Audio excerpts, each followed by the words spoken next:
perenungan hati kita adalah ibadah. Bicara soal heart of worship, hati yang menyembah.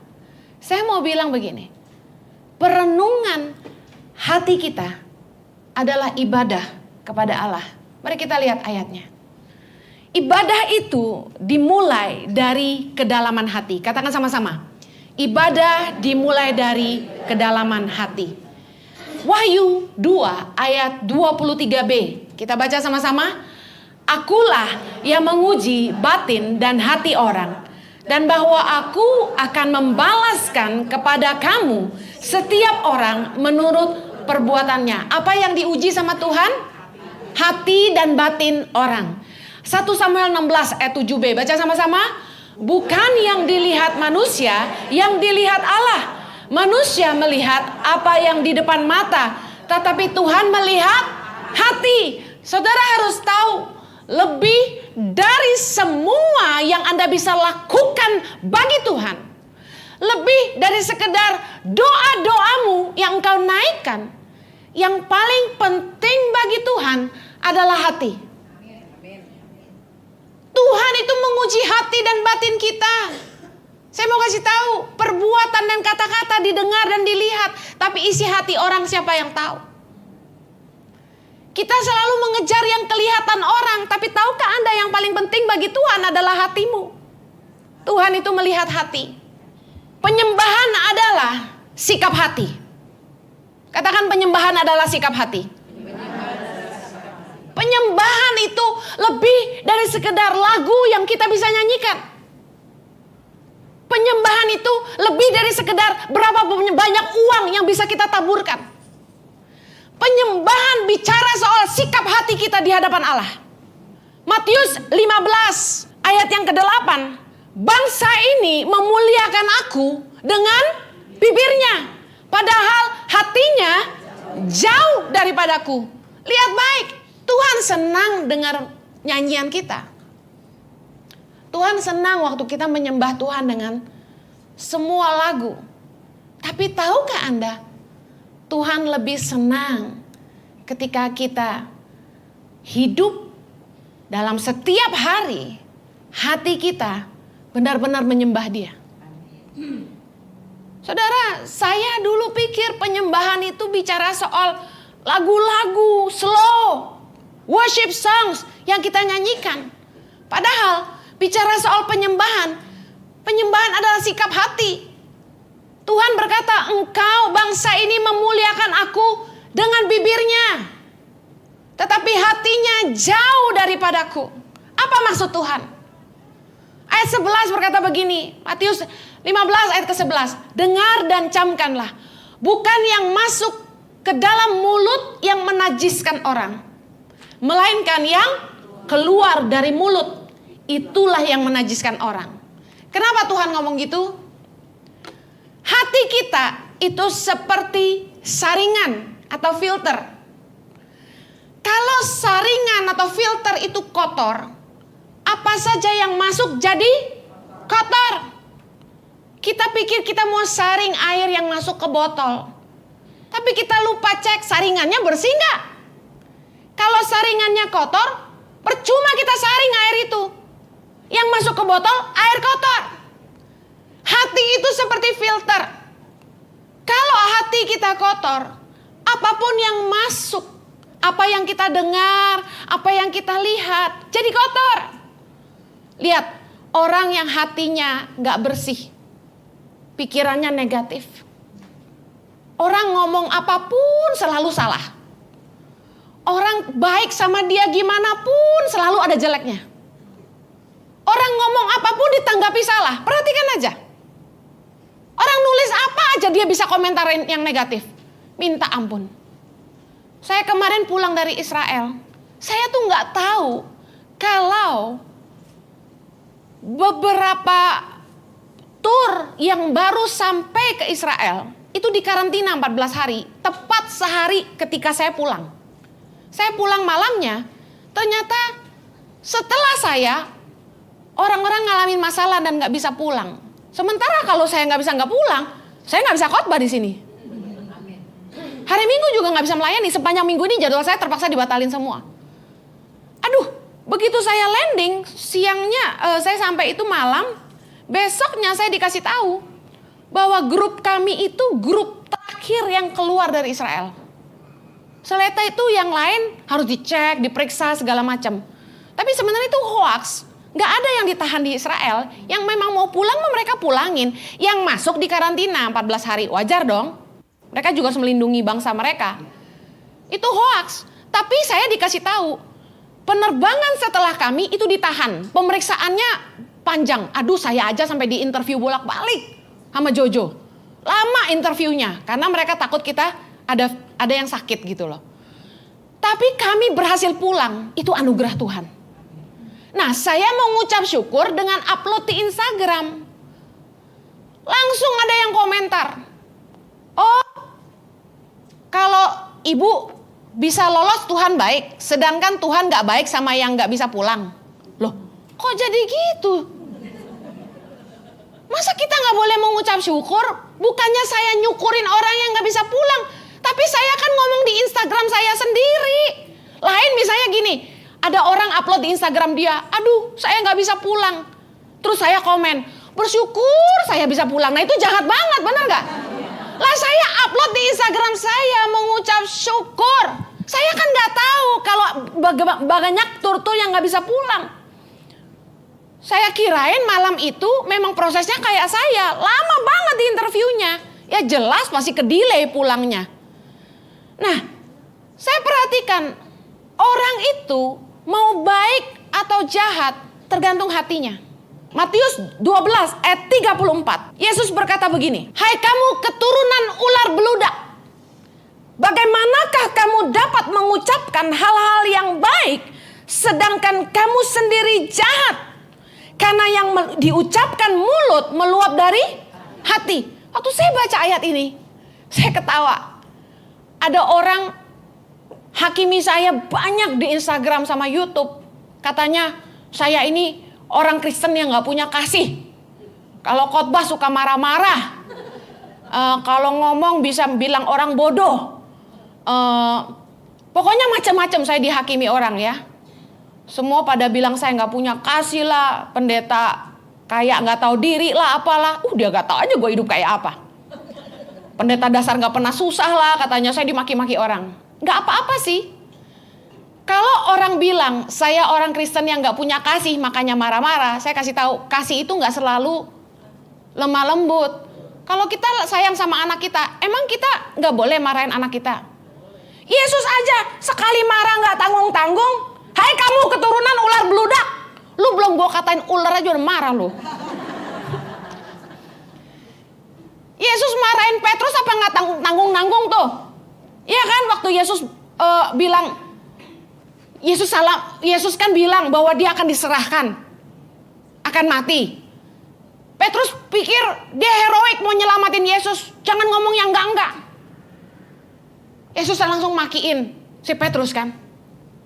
Saya kasih tahu, orang itu marah bukan berarti dia nggak baik, justru orang itu marah buat kebaikan. Kenapa saya kalau khotbah suka marah-marah nih sekalian nyelipin? Soalnya banyak orang Kristen ke gereja buat tidur doang. Saya dari sini kan bisa lihat semua. Kalian kan enggak. Gimana enggak jengkel? Gua udah ngomong teriak-teriak kayak begini. Masih molor dia. Enggak gua usir bagus loh. Terus yang gak karuan apa? Saya itu kan khotbah. Bukan saya yang mau bicara. Saya selalu berdoa minta Tuhan tumpahkan isi hatinya. Dan saya bisa rasa ketika saya khotbah, begitu saya ngomong gak berhenti, itu Roh Kudus pimpin. Dan ada rasa jengkel di hati saya yang Tuhan taruh supaya orang itu mengerti Tuhan marah sama orang-orang Kristen yang gak berubah-berubah. Dengar firman Tuhan ribuan pendeta, kurang jago apa coba hamba-hamba Tuhan yang khotbah sebelum saya. Tapi tetap aja orang tuh bebal. Dibilangin jangan males, yang males marah. Saya kasih tahu, Yesus bilang begini, bagaimana mungkin kamu mengucapkan hal-hal yang baik, padahal kamu sendiri jahat. Nah loh, ada ya orang jahat. Ternyata yang dimaksud dengan jahat, orang jahat itu apa? Hatinya jahat. Hati itu seperti filter tadi saya bilang. Kalau hati kita nggak bersih, apa aja yang kita lihat, apa aja yang kita dengar, inputnya ke kita selalu negatif. Orang ngomong yang baik aja buat kita nggak baik. Orang bilang kita gini hari ini, aduh rambut baru ya, tanggapannya langsung bisa jelek. Kenapa? Nggak cocok ya? Biarin. Apaan sih? Ada kan yang kayak gitu? Ada yang dibilang gini, aduh tambah subur nih ya. Itu kan halus kan? Nggak bilang tambah gendut lu. Kan cuma bilang tambah subur nih ya, makin diberkati ya. Langsung marah. Nggak usah ngomongin orang. Ampun dah. Jangan terlalu sensitif. Belum tentu orang tuh ngomong bermaksud menjatuhkan. Lukas 6:45 berkata, orang yang baik mengeluarkan barang yang baik dari perbendaharaan hatinya yang baik. Orang yang jahat mengeluarkan barang yang jahat dari perbendaharaan hatinya yang jahat. Karena apa? Yang diucapkan mulutnya meluap dari mana? Dari hatinya. Hati kita nih filter.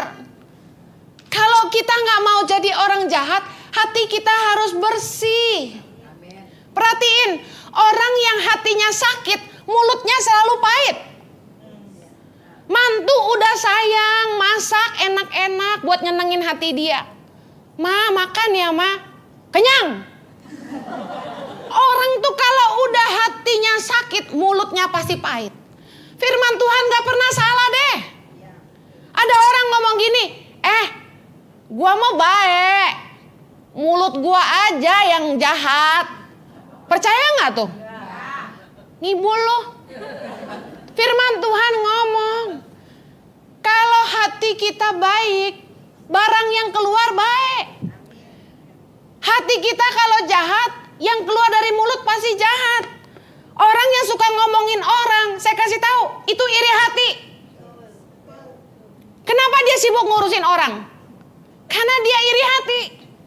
Coba nggak ngiri, nggak ngomongin orang. Heran.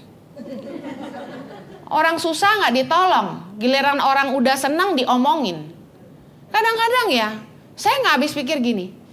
Waktu orang lagi susah, lagi berjuang, lagi menderita, lu di mana? Nolong enggak? Lah giliran dia udah kaya, dia udah sukses, udah terkenal, diomongin. Emang tuh orang salah apa? Perenungan hati kita adalah ibadah. Katakan amin. Firman Tuhan tadi berkata, yang menajiskan orang bukan apa yang masuk ke mulut, tapi apa yang ada di hati. Markus 7 ayat 18, baca sama-sama. Maka jawabnya, apakah kamu juga tidak dapat memahaminya? Tidakkah kamu tahu bahwa segala sesuatu dari luar yang masuk ke dalam seseorang tidak dapat menajiskannya? Karena bukan yang masuk ke dalam hati, tapi ke dalam perutnya, lalu dibuang di jamban.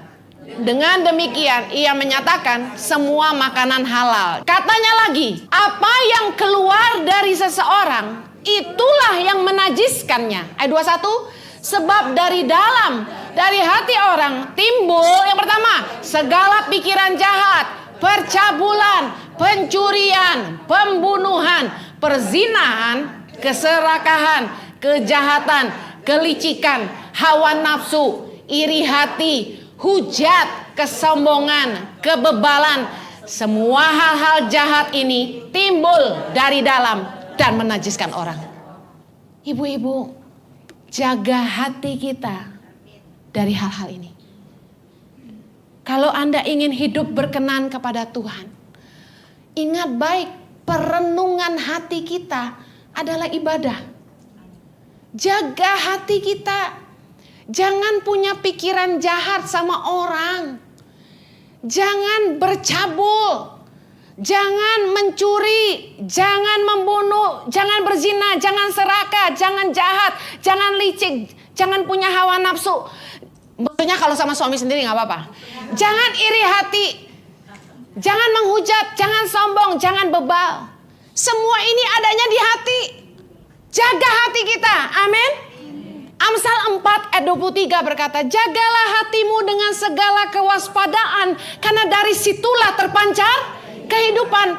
Hatimu menentukan hidupmu. Katakan sama-sama, hatiku menentukan hidupku. 3, 2, 1. Hatiku menentukan hidupku. Firman Tuhan berkata, jaga hati kita, karena dari situ terpancar kehidupan. Hidupmu mau seperti apa, itu tergantung hatimu. Amin. Jauhi semua yang jahat. Ada 3 akar dosa, dan ini adanya di hati. Yang pertama, kesombongan. Yang kedua, keserakahan. Yang ketiga, kenajisan. Makanya kita harus filter apa yang kita lihat dan apa yang kita dengar. Karena jendela ke hati kita itu 2, mata dan telinga. Jangan nonton film porno supaya hati kita gak najis. Jangan suka duduk dengan pencemooh yang suka gosipin orang supaya hati kita gak kotor. Bisa mengerti maksud saya? Jaga mata dan telingamu baik-baik. Saya hari ini mau fokus ngomong soal kesombongan. Nanti seri lain saya akan bicara tentang keserakahan dan kenajisan. Akar dosa dalam hati yang pertama itu kesombongan. Kesombongan itu masuk ke dalam hati manusia melalui 3 cara. Berbagai cara, tapi saya mau bahas 3. Yang pertama, merasa diri paling benar. Nah, hati-hati. Kalau kita merasa diri udah paling benar, itu berarti kesombongan sudah masuk ke hati kita. Apa output dari hati yang merasa diri paling benar? Outputnya apa? Jadi menghakimi orang lain. Saya di Instagram dihakimi mulu sama ahli-ahli Farisi. Lukas 18 ayat 11. Baca sama-sama. Orang Farisi itu berdiri dan berdoa dalam hatinya begini. Ya Allah, aku mengucap syukur kepadamu karena aku tidak sama seperti semua orang lain. Bukan perampok, bukan orang lalim, bukan bezina, dan bukan juga seperti pemungut cukai ini. Ayat 12. Aku berpuasa 2 kali seminggu. Aku memberikan 1/10 dari segala penghasilanku. Ayat 13. Tetapi pemungut cukai itu berdiri jauh-jauh. Bahkan ia tidak berani menengadah ke langit. Melainkan ia memukul diri dan berkata, Ya Allah, kasihanilah aku orang berdosa ini. Ayat 14. Aku berkata kepadamu, orang ini pulang ke rumahnya sebagai orang yang dibenarkan Allah. Dan orang lain itu tidak. Sebab barang siapa meninggikan diri, ia akan direndahkan. Dan barang siapa merendahkan diri, ia akan ditinggikan. Ada amin? Hati-hati. Yesus memberikan perumpamaan tentang orang Farisi dan pemungut cukai. Orang Farisi datang ke gereja, berdoa di depan Tuhan. Oh Tuhan, aku bersyukur. Aku bukan orang jahat. Aku bukan pencuri. Aku bukan pezina. Nggak kayak dia ini. Waduh. Nah, ini seperti apa? Kalau dengar firman, jangan pakai alat pemantul. Ngerti alat pemantul? Nah, ini cocok buat dia. Nah, aduh kenapa suami gua nggak datang tadi ya? Tadi mestinya suami saya denger nih khotbah nih. Wah, betul, mertua gua. Abis ini khotbah Bu Heni di YouTube gua share ke mertua gua. Nah tuh bos gua tuh. Nah tuh bos gua tuh kayak gini nih. Waduh bagus Bu Heni. Ya stop. Ingat, orang Farisi selalu merasa diri lebih benar dari orang lain. Dan berani menunjuk orang. Dasar lu tuh orang berdosa. Gue nih orang benar. Hebat ya. Saya mau kasih tahu. Kalau kita dengar firman, tapi sikap hati kita ini buat orang lain, kita mulai sombong. Kalau kita melayani, lalu kita mulai menghakimi orang lain. Ih, pendeta kok pakai celana jeans bolong-bolong. Gak kudus. Hati-hati, kita mulai sombong. Kalau kita datang ke gereja, ada orang pakai tato, naga lagi di tangan. Kita langsung perempuan apa-apaan sih nih? Tato kok sebadan. Hati-hati, kita mulai sombong. Kesombongan itu masuk ke dalam hati, salah satunya membuat orang merasa lebih benar. Dan outputnya Anda pasti tahu, Anda langsung menghakimi orang. Jangan bohong, kita semua pernah.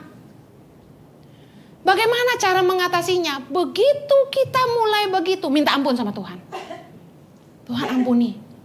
Jangan salah. Nih saya kasih contoh saya aja deh, jangan ngomongin orang lain ya, dosa. Saya di lift sama Jojo di hotel. Kemarin di salah satu kota, saya lupa di mana. Tiba-tiba masuklah cewek. Pakai celana pendek gak kira-kira separoh, maaf bokong. Separoh. Gua empet banget, laki gua kan jadi lihat. Udah gitu. Pakai atasan bener-bener cuma kayak bra gitu. Kebuka semua dah. Dari udel sampai ke dada. For sale dah pokoknya. Kelihatan semua. Terus dia ngaca-ngaca gini kan. Terus kayaknya celana dalamnya nyelempit, jadi dia tarik. Di depan suami saya. Begitu dia keluar lift, dia kayak orang tuh nggak biasa ke hotel. Berarti kan dia nggak punya kamar. Dia celingak-celinguk. Kayak bingung nyari nomor. Oh, dia datengin orang. Saya langsung bilang sama si Jojo, nih si Henny nih.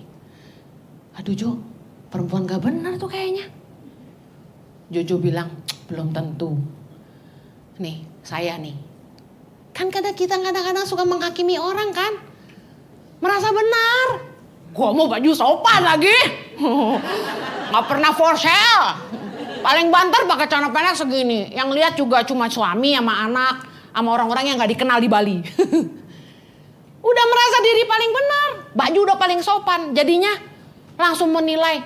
Tuh perempuan pasti gak benar. Tuh sombong kan. Saya langsung minta ampun loh sama Tuhan. Saya kaget dibilangin Jojo. Belum tentu. Sambil jalan ke kamar saya minta ampun. Tuhan ampun. Kok saya bisa ngomong begitu nih mulut. Ampun gua. Tabok tuh mulut kalau ngomong salah. Benar. Jangan daripada ditabok malaikat lu mengok loh. Mending tabok sendiri. Saya kalau udah salah ngomong saya pukul mulut saya. Kok ngomong gitu sih? Duh ampun Tuhan. Saya gak ngomongin Anda, saya ngomongin saya nih. Hati-hati. Kesombongan itu tipis banget. Pelan masuknya, gak berasa. Benar gak? Begitu masuk, outputnya kita pasti tahu. Kita langsung menghakimi orang. Jangan ya. Orang-orang Farisi dan ahli-ahli Taurat bersungut-sungut kepada murid-murid Yesus katanya. Mengapa kamu makan dan minum bersama-sama dengan pemungut cukai dan orang berdosa?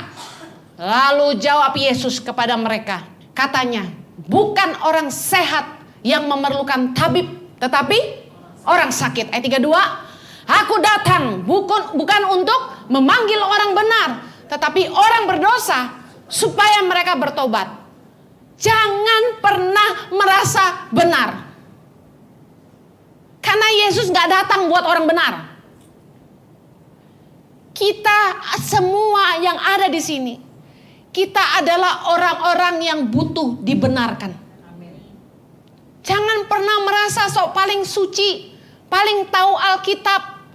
Saya udah paling malas kalau sudah masuk ke urusannya berdebat soal filosofi, aliran denominasi, baptis percik lah, baptis selam, udah gue gak mau ngomong lagi.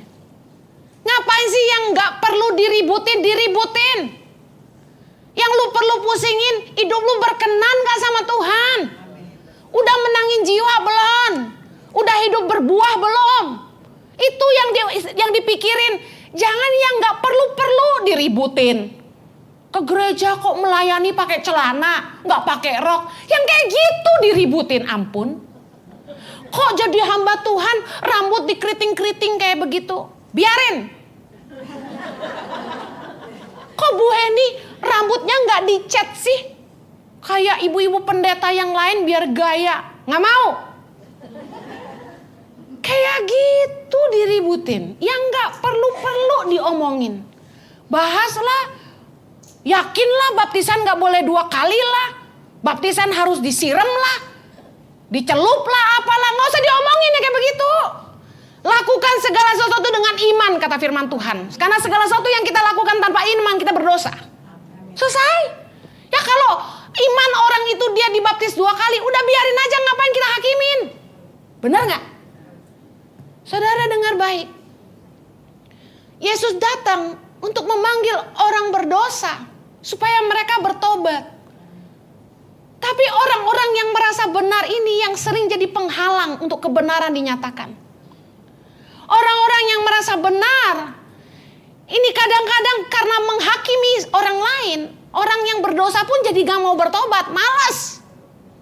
Jangan pernah merasa benar. Amin. Karena kita masih perlu dibenarkan. Yang perlu dibenarkan katakan amin. Yang kedua, kesombongan masuk dalam hati manusia.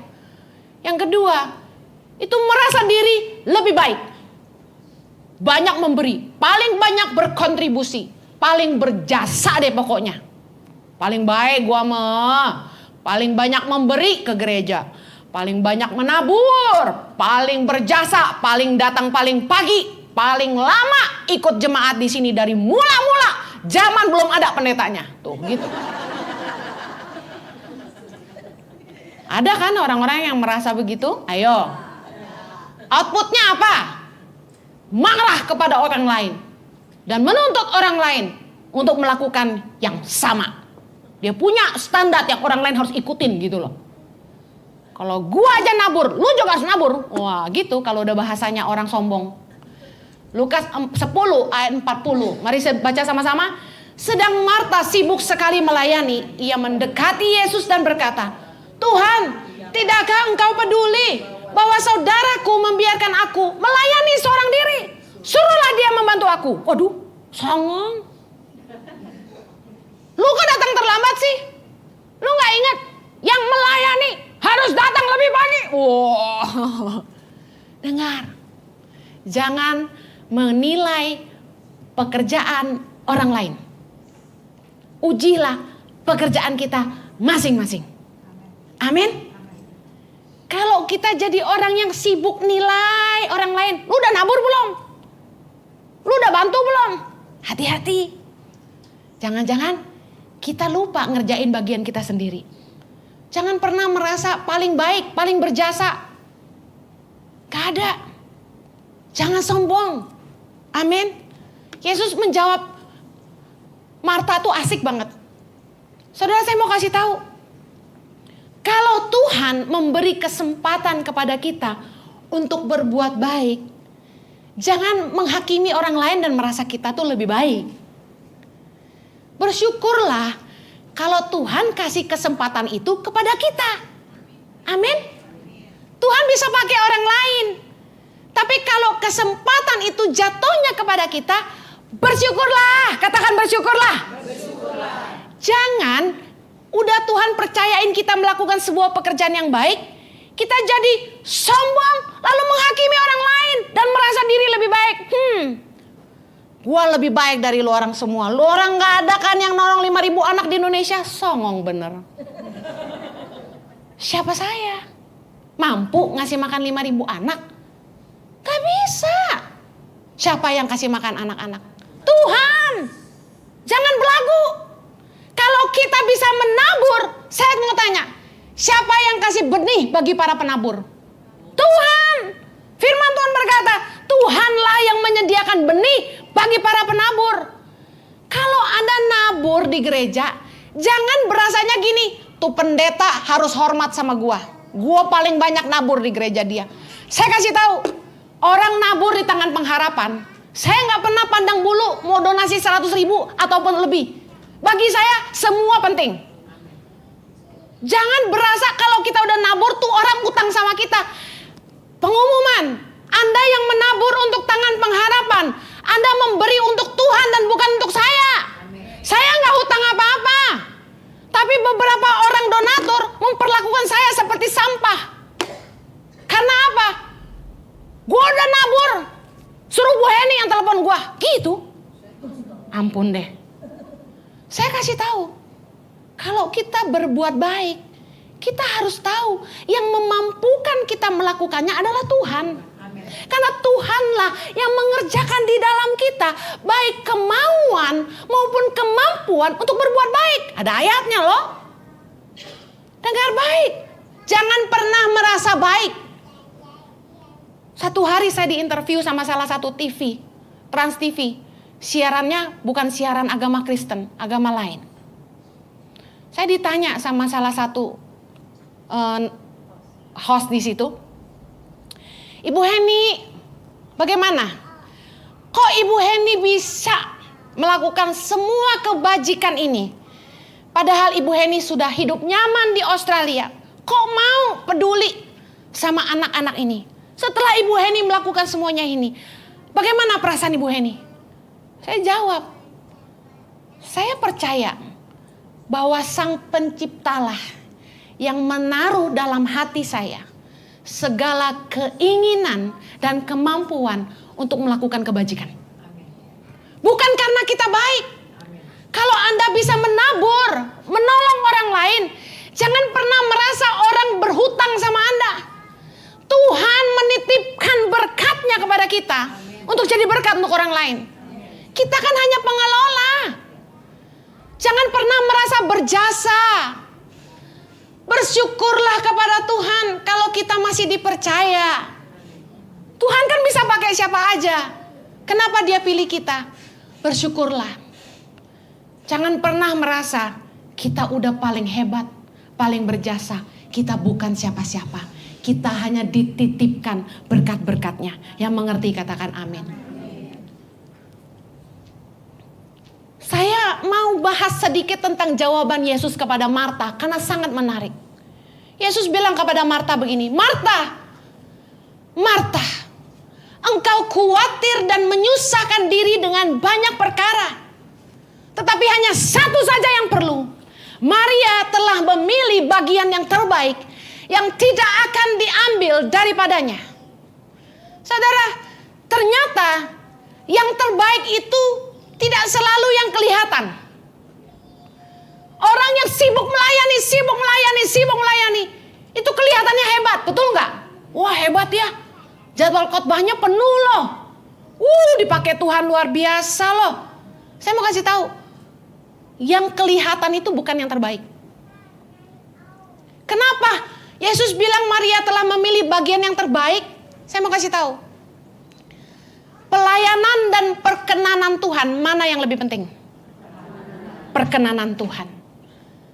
Sibuk melayani tanpa tahu isi hati Tuhan adalah sebuah kesalahan. Banyak orang sibuk melayani.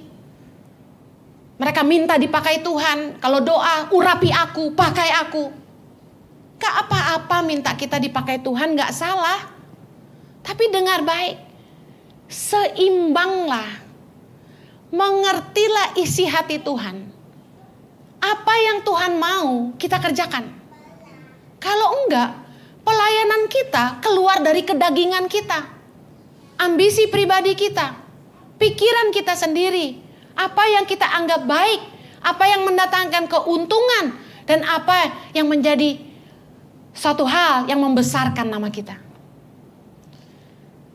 Saya justru di titik di mana jadwal khotbah tidak pernah berhenti datang. Satu hari minimal 3-5 orang minta saya melayani. Justru di saat jadwal padat menyerang, saya memutuskan mengurangi pelayanan. Tuhan ingatkan saya bulan Desember kemarin bahwa saya harus jadi terang di rumah sendiri. Tiba-tiba saja Tuhan menaruh beban yang begitu besar di hati saya untuk berdoa syafaat untuk anak-anak saya sendiri. Saya punya 3 anak kandung, Chloe, Zoe, dan Axel. Mereka belum lahir baru. Loh jangan kaget. Pengenalan akan Tuhan. Orang bisa terima Yesus sebagai Tuhan jujur selamat. Lahir baru itu pekerjaan Roh Kudus. Banyak orang lahir di keluarga Kristen. Papa mamanya pendeta. Tapi anaknya nakal. Gak kenal Tuhan, bahkan ateis. Kenapa? Dengar khotbah mau jutaan kali, kalau bukan Roh Kudus yang jamah, nggak ada yang bertobat. Suamimu mungkin ada yang belum kenal Tuhan, apa kurang diinjilin? Saya mau kasih tahu, Anda mau baik kayak apa? Kalau bukan kemurahan Tuhan dan pekerjaan Roh Kudus yang menyingkapkan selubung yang menutupi mata hati kita, tidak ada seorang pun yang bisa melihat Tuhan. Berdoa untuk anak-anak kita, itu yang paling penting. Tuhan taruh di hati saya, berdoa untuk anak-anak. Saya tanya sama anak saya, Zoe, have you ever felt that God touch you? Pernah merasakan jamahan Tuhan? Dia bilang pernah. When? Saya tanya. When I was in Hillsong, dia bilang. Waktu dia lagi ikut Hillsong di Australia. Karena anak saya lebih fasih berbahasa Inggris daripada Indonesia. Di Jakarta ini kami sengsara gak bisa ketemu gereja buat mereka. Mereka jadi dikorbankan karena panggilan kami di Indonesia. Mereka maunya di Australia dan mereka seneng ke Hillsong. Mereka rajin banget ke gereja kalau di Australia. Kalau di sini mereka males. Karena mereka gak ngerti. Mereka sampai ngomong gini, Mami, why don't you have your own church? Kenapa Mami gak punya gereja sendiri? So I can come to your church. I understand you, dia bilang gitu. Kalau mama yang ngomong dan khotbah, saya ngerti semua, dia bilang. Karena kan saya mamanya. If they preach, I don't get it, katanya. Kesian gitu loh. Saya suruh ke gereja bahasa Inggris di Kelapa Gading. Mereka bilang gini, pulang gereja. Mami, the one who preach is Indonesian, katanya. Yang khotbah orang Indonesia juga. Inggrisnya gak ngerti, katanya gitu. Saya sampai stres, jujur ini pergumulan. Saya bilang, Chloe Zoe, please wait until kamu 17 and you can go back to Australia. Saya tunggu mereka umur 17 tahun, 2 tahun lagi. Makanya kenapa saya kurangi pelayanan saya tahun ini. Saya gak khotbah malam, saya gak khotbah Senin, gak khotbah Sabtu. Saya Minggu tuh kalau bisa terbang pesawat malam saya pulang. Saya benar-benar kurangi pelayanan saya tahun ini. Bahkan tahun depan saya cuma mau khotbah hari Minggu. Karena anak saya tinggal 2 tahun lagi di Indonesia. Saya tidak mau. Saya menyesal di kemudian hari. Saya mau kasih tahu ibu-ibu. Uang bisa dicari. Waktu gak bisa kembali. Hargai waktu yang kita punya bersama keluarga kita. Saya bertanya kepada Tuhan. What should I do, Lord? Dan Tuhan taruh di hati saya. Beban untuk anak-anak saya. Kekhawatirannya apa kira-kira coba? Duit kurang, bener gak? Uang sekolah kan mahal, mesti bayar cicilan rumah. Saudara tahu, Tuhan itu maha besar. Gak ada angin, gak ada hujan. YouTube saya dibuat baru bulan Mei tahun lalu. Boom! Hari ini berapa? 230.000 subscriber. Saya tanya, Gilbert Lumoindong berapa? Semalam saya dikasih tahu, 280.000. Wih, tipis. Sisa kurang 50.000 lagi. Bukannya cari tenarnya. Saya tahu Tuhan bangun platform YouTube supaya saya bisa tolong Tangan Pengharapan meskipun saya tidak perlu khotbah terus. Amen. Karena orang jadi tetap bisa beli kaos, orang jadi tetap bisa nabur karena nonton YouTube. Saya tuh bebannya kalau nggak khotbah tuh cuma itu. Ini kaos kan nggak bisa jalan sendiri, harus ditenteng kemana-mana. Mau bayar tiap tahun gaji guru, anak-anak makan. Duitnya dari mana kalau kita gak berusaha? Tiba-tiba YouTube Tuhan pakai bisa boom. Saya juga kaget. Apa saya berasa tenar? Enggak sama sekali. Enggak. Saya tahu ini Tuhan yang kerja. Karena Tuhan kasih saya kesempatan untuk saya punya waktu lebih buat anak-anak saya. Dengan begitu saya juga tidak meninggalkan Tangan Pengharapan. Khotbah-khotbah saya bisa tetap promosi kaos, bisa tetap cari donasi buat Tangan Pengharapan. Dengar baik, yang terbaik itu bukan selalu yang kelihatan. Tapi apa yang jadi kehendak Tuhan, katakan amin. Yang terakhir, kesombongan itu masuk dalam hati manusia. Yang terakhir itu merasa diri lebih. Berbeda dari yang lain, paling spesial, paling pandai, paling kaya, paling cantik. Orang pilihan Tuhan. Outputnya apa? merendahkan orang lain. Kesombongan tuh masuk ke hati kita tuh tipis, gak berasa. Hati kita itu fragile-nya minta ampun. Kita bisa merasa kita lebih daripada orang lain. Kita merasa di ruangan ini yang paling disayang Tuhan gua. Itu kesombongan. 2 Korintus 10 ayat 18, baca sama-sama. Sebab bukan orang yang memuji diri yang tahan uji, melainkan orang yang dipuji Tuhan. Jangan muji-muji diri sendiri, amin. Biarlah Tuhan yang memuji kita. Saya harus hati-hati jaga hati saya. Kadang-kadang kita kalau udah berbuat sesuatu yang menurut orang hebat, gampang sekali kita sombong. Kita bisa merasa gini, cielah, gue yang dipilih Tuhan loh nyelamatin Indonesia. Lu pandai kagak. Sombong banget. Ingat kisah Nabi siapa tuh yang sombong gitu? Elia. Elia bilang apa sama Tuhan? Tinggal aku sendiri Tuhan yang berjuang untuk Tuhan. Makanya dia kabur. Ingat kisah itu? Lalu gak taunya Tuhan bangkitkan. Ternyata masih banyak orang yang di tempat-tempat lain juga berjuang. Saya lihat banyak anak-anak muda, hamba-hamba Tuhan dipakai Tuhan luar biasa. Mengerjakan perkara-perkara hebat buat Indonesia. Dari Sabang sampai Merauke. Mereka mengerjakan yang saya tidak bisa kerjakan. Jangan pernah merasa diri lebih dari yang lain. Tuhan itu mempercayakan kita sesuai porsi masing-masing. Sesuai kesanggupan kita dibagikannya talenta-talenta. Jangan pernah merasa kita lebih hebat dari orang lain. Jangan merasa lebih.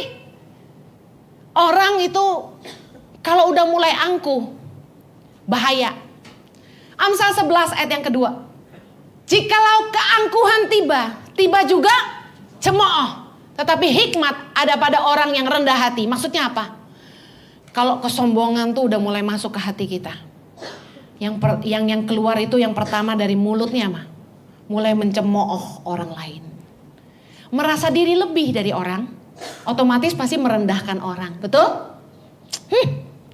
Dia mah gak becus dandan. Kenapa? Soalnya berasa diri sendiri pinter dandan.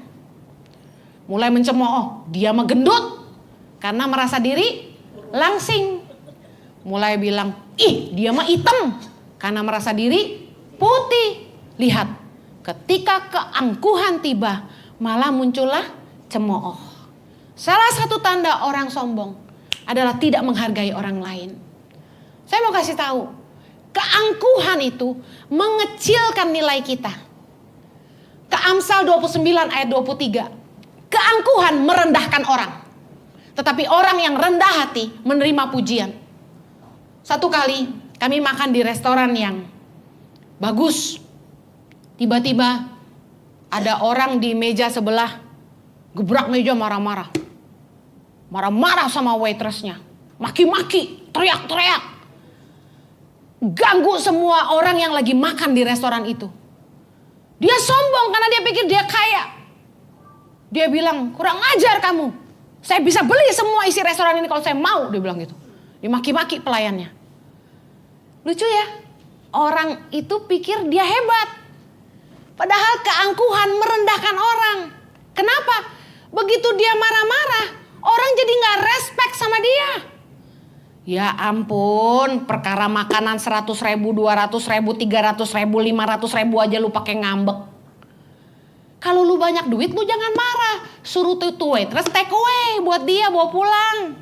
Lu pesen lagi yang lain, kan banyak duit. Kebanyakan orang kaya, kebanyakan tidak semua. Itu meskipun kaya tapi mentalnya kere. Coba Anda bayangkan, dia makan di restoran itu, katakanlah dia pesan apa, waitressnya salah anterin. Kenapa sih gak bisa bermurah hati sedikit? Mungkin itu waitress lagi stres. Anaknya sakit. Tagihan sewa kontrak rumah habis.